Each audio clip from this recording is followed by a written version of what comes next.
Olá pessoal, nós estamos aqui no Bate-Papo da Construção e hoje nós vamos falar sobre notas de urbanismo na cidade de Franca.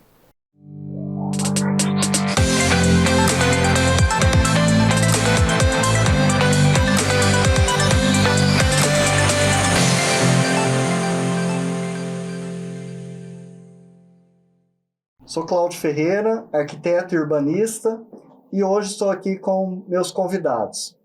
Otávio, por favor, se apresente. Olá, cumprimento você que está junto conosco, acompanhando esse podcast. Meu nome é Otávio Augusto Mantovani Silva, tenho 28 anos, sou casado, pai de um filho, o Heitor, que está chega agora em fevereiro.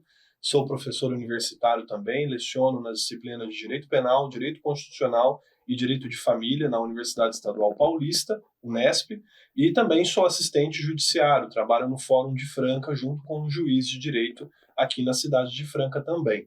É uma grata satisfação estar com você, Cláudio, com meu amigo que também está aqui junto com a gente, para discutirmos os assuntos relacionados à construção civil. Obrigado, Otávio.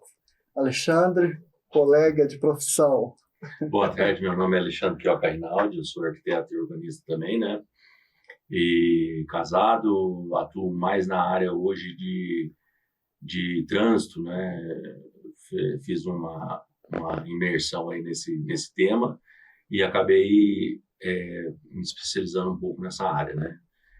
E estamos aqui para discutir, eu, Cláudio e Otávio, para ver que propostas a gente pode trazer, né? Ou começar, né, uma discussão um bate-papo, porque falar em urbanismo, né, o tema é abrangente, né? Eu gostaria, você que trabalha, né, Alexandre, com loteamentos, né, a gente que tem essa vivência, né, do projeto com a prefeitura, com o cliente, né, explicar para o pessoal, né, em termos de lei que nós temos e como que são feitos esses caminhos aí e as dificuldades que nós temos, né? E o Otávio vai nos ajudando aí na parte jurídica. Combinado.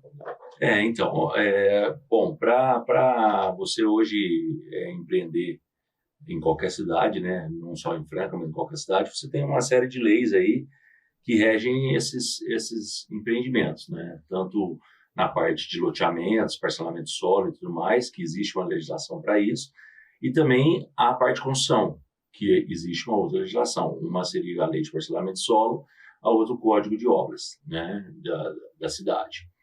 Essas leis, elas delimitam certos limites para a construção, para esses empreendimentos, né? E, por vezes, também eu acho que ela acaba, ao invés de tornar a coisa um pouco mais fácil e objetiva, ela torna os projetos, as coisas um pouco subjetivas e complicadas, no meu ponto de vista, né? Eu acho que a legislação hoje ela é muito extensa, muito restritiva, né? Então, assim, ela impede um pouco que o profissional tenha uma certa liberdade de criação. Até nisso ela acaba interferindo, né? Então, eu acho que precisaria ser mais discutido, principalmente com os profissionais, os interessados nisso, né? E não ficar só a cargo de burocratas, né? Porque, infelizmente, o que hoje acontece é que muitas pessoas que fazem as leis e colocam as leis a serem aplicadas, elas não têm uma vivência de mercado, elas não têm uma vivência de tratar com o cliente, de tratar sobre os problemas realmente que as obras, que os empreendimentos geram, né? Então, assim, elas colocam no papel a ideia delas e isso acaba dificultando um pouco até o papel do profissional em conseguir resolver todas as questões burocráticas que a legislação impõe, né?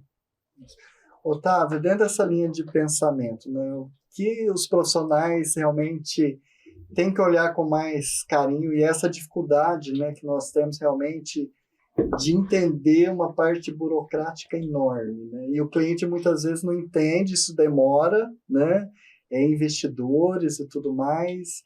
A sua visão jurídica. Claro, vamos lá. Panorama. Bem, Cláudio e demais ouvintes, Alexandre, meu caro amigo, Quando nós falamos de construção, quando nós falamos de urbanismo, quando nós falamos de habitação, nós estamos dizendo sobre um direito fundamental que todos nós, como seres humanos, temos.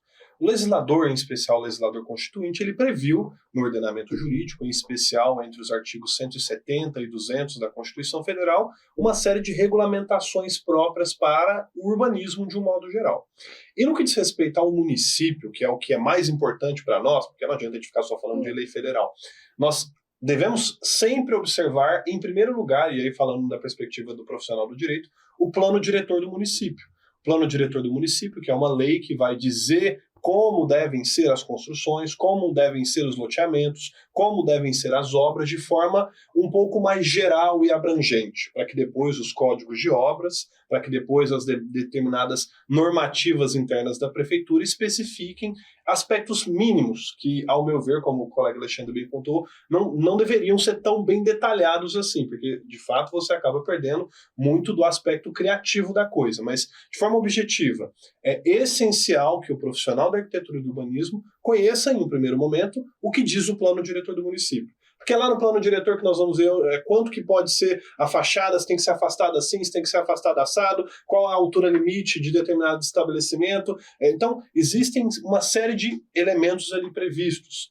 E o que o profissional da arquitetura e do urbanismo poderia e deve fazer para que essa situação burocrática, como acontece aqui na cidade de Franca, possa melhorar em termos normativos para facilitar o trabalho? Nós temos instrumentos. Qual é o primeiro deles? Buscar a Câmara Municipal. Por quê? A Câmara Municipal ela pode, por meio dos seus vereadores, pressionar a Prefeitura, que é quem detém a iniciativa para modificar grande parte dessas leis, a que a Prefeitura altere determinados aspectos normativos para facilitar a construção.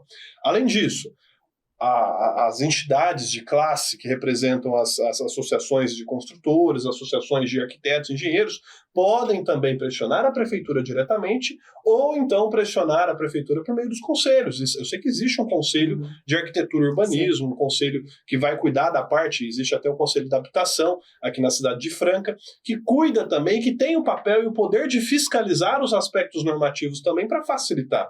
E aí, faço até o questionamento, não só o questionamento, mas levanto a bola no sentido de que seria interessante, por exemplo, nós termos vereadores que convocassem, por exemplo, audiências públicas para discutir com as entidades de classe, com as pessoas que trabalham no ramo, as necessárias mudanças e implementações práticas para facilitar a construção, empreendimento, loteamento.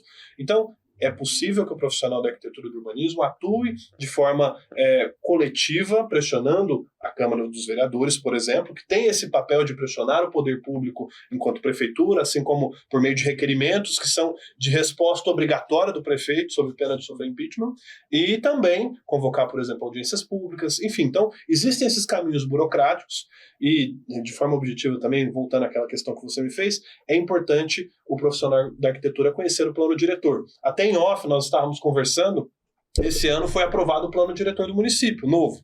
E acredito que vocês não sabiam sobre, o que é um tanto quanto assustador a mim, porque é a lei mais importante no que diz respeito à habitação e construção civil. O que demonstra que, muito provavelmente, o Poder Público de Franca falha na comunicação com as entidades de classe que deveriam ser ouvidas para uma discussão tão importante quanto essa. Sim.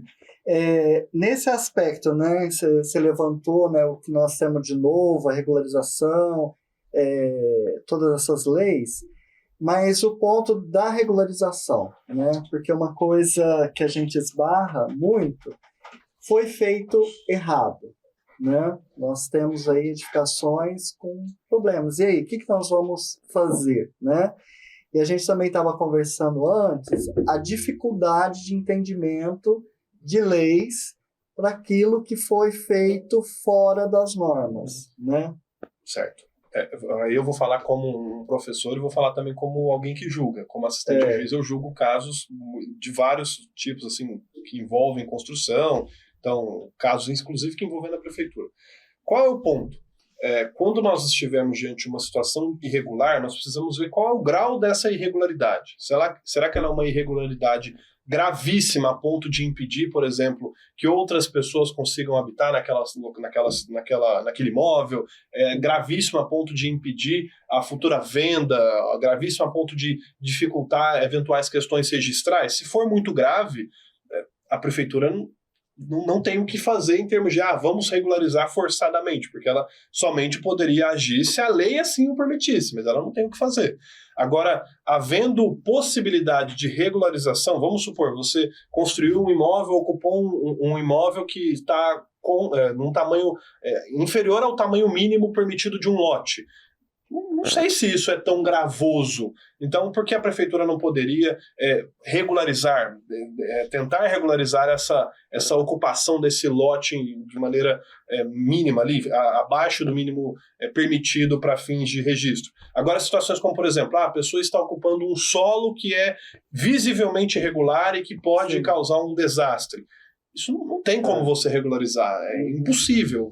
Vocês já devem ter ido lá nas regiões do Jardim Santa Bárbara, do aeroporto, e outras que tem voçorocas lá, e as pessoas constroem barracos ali, ou casas mais simples, em cima de áreas que são impossíveis de conseguir se manter. Então, em casos como esse, entendo eu, a depender do caso concreto, então, verificando-se que as circunstâncias não são boas para se continuar a construção, continuar a obra ali, não tem o que se fazer. A prefeitura precisa embargar a obra, precisa retirar aquelas pessoas dali, sob pena da gente ver catástrofes como acontece em São Paulo, por exemplo, Rio e várias outras. Agora, situações que são meramente burocráticas, como tamanho do lote, detalhes mínimos, a altura do coisa, eu acredito que é possível, havendo um interesse, uma força, uma vontade política e administrativa, resolver, sim. Só que aí precisa ter uma conversa com o prefeito e a prefeitura tomar a iniciativa para resolver. Porque tem como, sim, você passar por cima de algumas regrinhas burocráticas. E essas regrinhas, né, Alexandre, que é difícil. Então, porque eu penso assim, tudo bem, você tem uma legislação, ela precisa ser cumprida e tudo mais, mas o não cumprimento de algumas exigências da lei, ela num caso, não pode configurar um crime, né? Porque assim, você não está fazendo, às vezes, para prejudicar as pessoas ou para prejudicar a coletividade e tudo mais, né? Então, vamos pôr aqui um exemplo. Se hoje eu tenho um afastamento lateral de 1,5 metro, então, eu costumo dizer, quando você faz o baldrame da obra, se o pedreiro coloca o tijolo para dentro ou para fora daqueles 10 centímetros de diferença entre o tijolo e o baldrame, ele vai alterar o tamanho da obra. Né? Então, por exemplo, se o baldrame tem 30, o tijolo tem 20, ele coloca o tijolo faceando a face de fora, pode ser que aquele 1,5 metro de corredor passe a ser 1,40 metro. Beleza, está fora da norma, mas será que isso é tão prejudicial assim a ponto de você falar assim, não, se não arrumar, nós não vamos, não é possível aprovar e regularizar e tudo mais. Aí o que deve ser feito? Eu estou falando um caso extremo, porque sim, assim, claro, nem sempre acontece isso aí. Né? É interessante porque a prefeitura é um pouco engessada. Sim. Então é interessante que nós façamos uma alteração na legislação e aí precisa ser verificado. Seria interessante que fosse feito um estudo técnico, aí caberia a vocês que são profissionais da área, para apontar aspectos e elementos que nós consigamos pôr uma margem para que o fiscal consiga, por exemplo, existem gatilhos e margens nas legislações em diversos pontos, aspectos econômicos, aspectos financeiros, tributários, penais. Então, se a obra tiver 1,40 é o parâmetro, passou 10%, vai ser permitido. Então, não passou, paga-se uma compensação, por exemplo.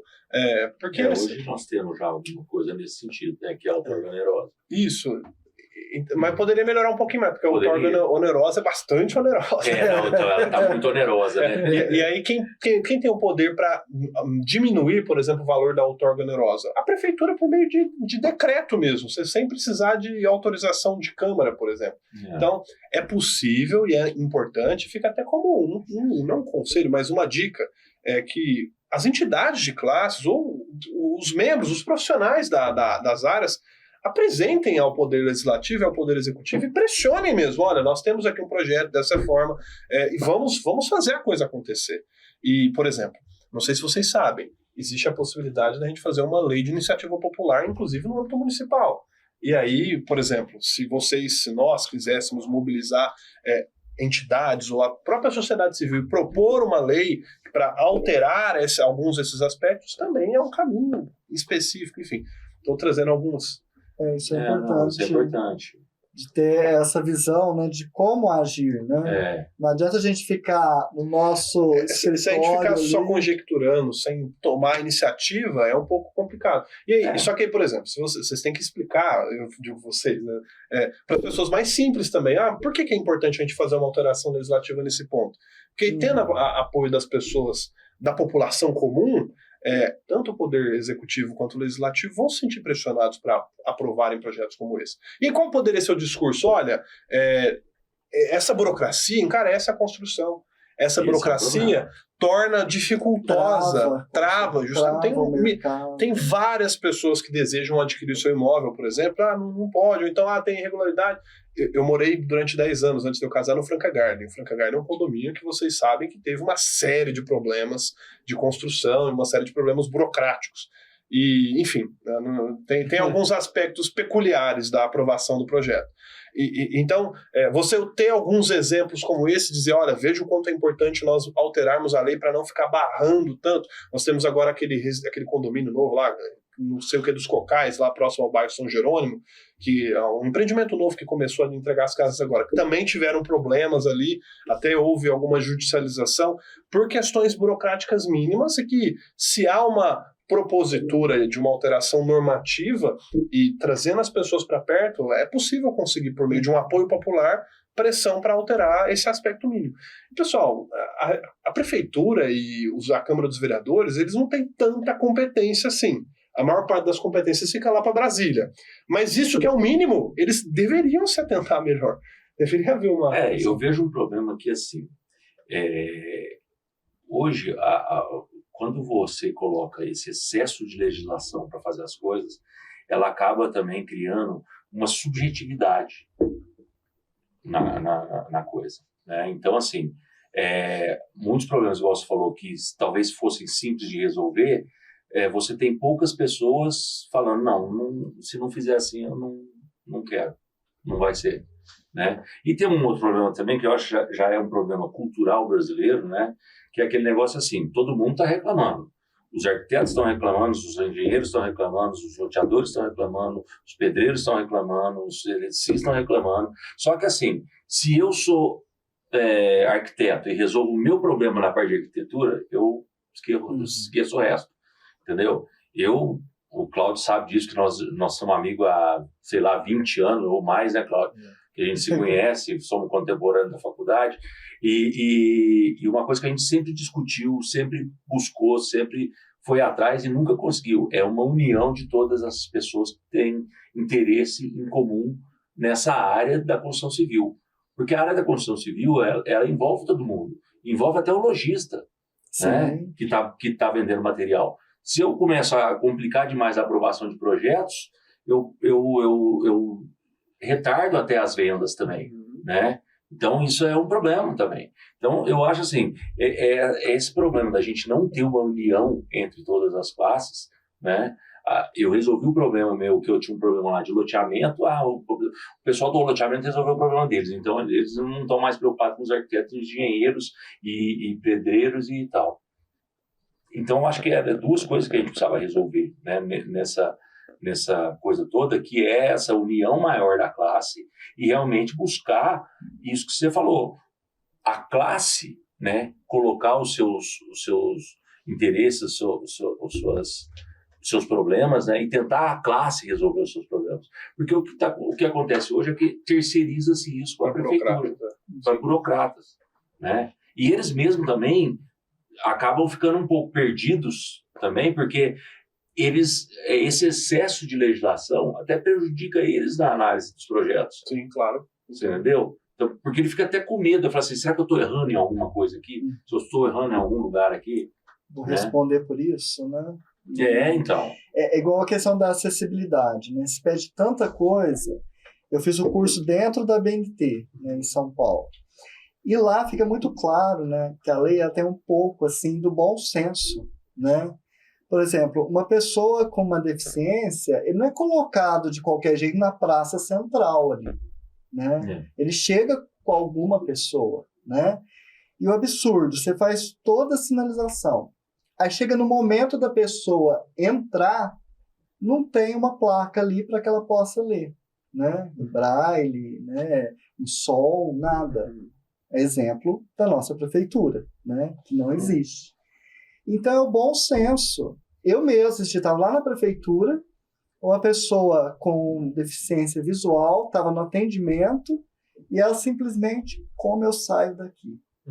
Aí eu fui lá e conduzi ela. E tá cheia de sinalização. Né? Só falta pôr no teto. Quer dizer, o bom senso não tem. Né? Então, a hora que você vai fazer um projeto, tem que usar. Né? A lei, igual, por exemplo, não existe mais aquela medida padrão de banheiro acessível. Você pegar a norma nova de acessibilidade, não tem. Por quê? Depende o tamanho do vaso que você vai usar. Hoje tem várias opções. O lavatório, o tipo de acabamento. Por que um banheiro acessível tem que ser horroroso? Né? Não, você usa a arquitetura da mesma forma. Né? Aí vai você ter os cuidados. Não, a pessoa vai chegar, vai usar assim, fazer assim. Essa questão de projeto. Não é olhar a lei. Né? A lei é isso, passa para cá. Então eu vejo assim... Essa questão da acessibilidade é muito clara para mim, sabe? Que não usa o bom senso. Né? É uma lei, por exemplo, vocês estão um exemplo bom, que é uma lei que tem vários regramentos, ele chega a ter, por exemplo, você fazer um banheiro acessível, você deve ter mais de 50 regras para seguir. Sim. Para fazer um banheiro acessível. Aí fala assim, ó, a barra lateral ela tem que ter altura mínima de 80, ela tem que estar afastada 5 centímetros da parede e tal. Cara, mas é muita regra. Lógico, eu não vou botar uma barra lá em cima, o cara não vai alcançar. Né? Agora eu falo assim, essa padronização de que você fala assim, ó, tem que ter 80 centímetros. Se o cara for baixinho, e se o cara for muito alto, né? Aí é o ponto. Eu entendo por que existe a regra porque pessoas lógico, existe estudo também para isso, né? Só que numa média de você usar, né? Seria interessante deixar gatilhos no sentido de médias mesmo, não fixar, tipo, tem que ser 80 ou tem que ser 5. Tem parâmetros ali mínimos. Entendeu? Igual... E puxando para o loteamento, a gente fala as regras, né, de rampa. E não é aplicado nos loteamentos, né? Aí você tem ruas com inclinação. Sim. E aí, como que faz? Como que a pessoa vai andar ali? Então, muitas das vezes o cara, parece que o cara que faz a legislação, ele pensa que ele está vivendo num mundo plano, né? Ele está vivendo num mundo plano. Então, ele fala assim, ó, não, eu posso, por exemplo, encostar um imóvel 10 metros do vizinho, certo? Só que se eu encosto de um lado, se a rua é inclinada, se eu encosto 10 lados de um lado, o outro lado ele vai ficar muito maior. Sim. Né? Quer dizer, o lado que você encostar, não interessa se é embaixo, de cima e tal, o lado não pode passar de 10 metros. Né? Porque eu estou te falando isso porque assim, eu ando na cidade e vejo que muitos principalmente aqui em Franca, a gente tem muitos predinhos de 3 andares, eles estão em rua inclinadas e quando você faz 3 andares de um lado tem 10 metros mesmo encostado. Só que do outro tem 12, 13, 14 metros. E a prefeitura aprova. Então, se você for pegar na luz da legislação, isso também está errado. Entendeu? Aí entra naquele caso que você falou. Isso é tão prejudicial a ponto de você não autorizar um projeto desse ou restringir o projeto, né? Causa danos para a saúde. Aí para finalizar até algum ponto, antes até de haver alteração legislativa, é importante fazer um contato direto com o setor de fiscalização de obras e posturas do município. As próprias associações de classe poderiam solicitar à prefeitura uma audiência ou mesmo uma conversa com o setor específico para levar essas demandas. E aí, vocês mesmos, como pessoas que são especialistas da área, poderiam suscitar isso. seja por meio de um vereador, seja por meio de um conselho, como o Conselho de Habitação, seja por meio de um conjunto de profissionais, um conselho da arquitetura, da engenharia, enfim, são proposituras e aspectos às vezes até mais fáceis de se resolver do que apenas mudando a legislação. Claro, a gente cai no subjetivismo do ser humano, mas uma conversa pode resolver também algumas questões. Ótimo. Alexandre, por favor, as considerações finais. Nós temos que abrir outros podcasts aí com vários temas da construção. Então, é o que eu ia falar, o tema é muito complexo, né? O tema é muito extenso. Mas já abriu aí há muitas coisas a serem discutidas, né?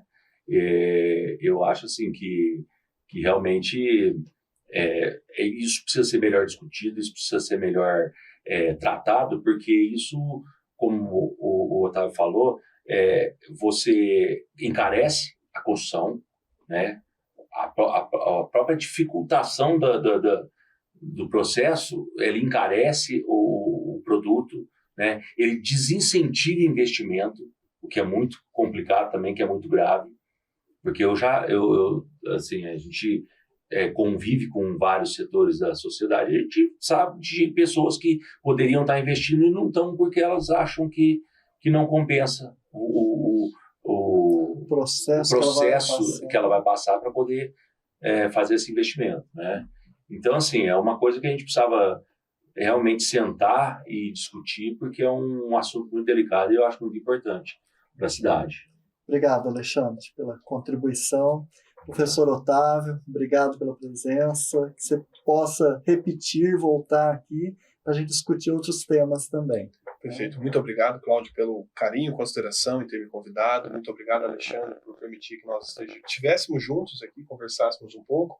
Agradeço você também que nos acompanhou. Reforço a importância de nós mobilizarmos todos que estamos aqui para pleitearmos junto à Prefeitura, por meio da Câmara dos Vereadores, ou por meio dos conselhos populares, como o Conselho da Habitação, ou dos conselhos profissionais, como o CAL, o CREA da parte de engenharia e construção de um modo geral, enfim, para que ocorram mudanças normativas e também mudanças de postura, que é aquilo que a gente estava falando agora no final da nossa conversa.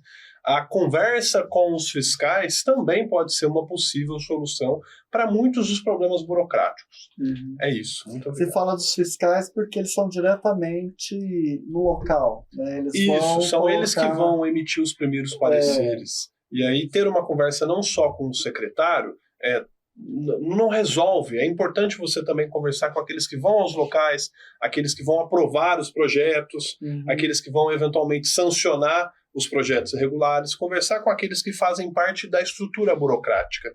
Porque você trazer a pessoa para perto, para que ela entenda o problema, facilita bastante na construção e na condução. É quase como lá no tribunal a gente tem as corregedorias. Quando os processos estão demorando muito, o tribunal chama os escreventes, os servidores, traz para perto, ouve a população, por que o processo está demorando? Por isso, por aquilo. Então, vamos trazer os fiscais, aqueles que trabalham no setor, vamos conversar com as pessoas que são interessadas. Por que está assim? Ano que vem é ano eleitoral, ano que vem é ano de pressionar o atual prefeito e os candidatos. E aí, como é que vai ser? Vamos conversar com os fiscais, vamos ouvir os fiscais, aqueles que trabalham no processo, qual é a demanda deles e qual é a demanda nossa, que estamos aqui do outro lado, para, tendo essa comunicação, a gente consiga dialogar melhor. Ano que vem é ano eleitoral, a gente não pode esquecer. A eleição é daqui 10 meses, 10 a 11, que é em outubro do ano que vem. Então, vamos aproveitar essa janela de oportunidade. Sim. Obrigado, professor Otávio. Obrigado, pessoal, que esteve conosco. E continuem nas redes sociais, que a gente está sempre com novidades. Obrigado, até a próxima.